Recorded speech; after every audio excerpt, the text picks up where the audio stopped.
అందరికీ నమస్కారములు. నా పేరు సునందన్. నేను 7వ తరగతి పల్లవి మోడల్ స్కూల్ బోయిన్పల్లి నుంచి వచ్చాను. ఈరోజు నేను దశరథునిగా ఏకపాత్రాభినయం చేయబోతున్నాను. రాముని పట్టాభిషేక సమయంలో కైకేయి తన 2 వరాలు కోరడంతో దశరథునిలో ఉన్న కలవరం.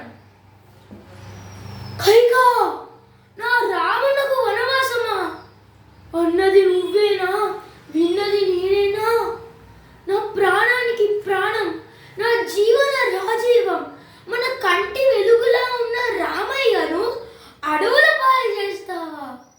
మునివృత్త స్వీకరించిన వారే వనవాసం చేయాలి కైకా.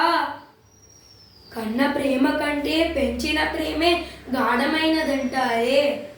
కన్న తల్లిని కాదని నీ చేతులతో గోరుముద్దలు తినిపించిన రామయ్యను కందమూలాలు తినమంటావా? కైకా, వెన్నెలాంటి నీ మనసు ఇటువంటి బండరాయిలా ఎలా మారిపోయింది కైకా? నిన్ను అర్థిస్తున్నాను కైకా.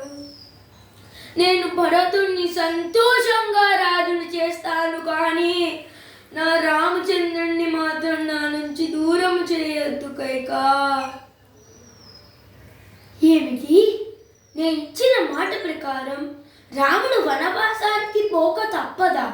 వెళ్ళకపోతే ఆడిన మాట తప్పిన దోషం నాకు, నా రామునికి, నా వంశానికి అంటుకుంటుందా?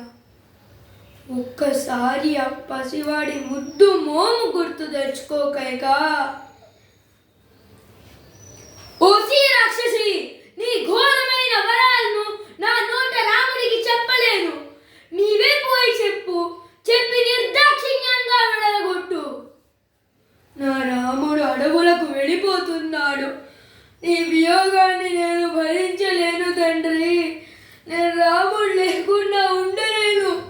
రామా రామా రామా రామా రామా. ధన్యవాదములు.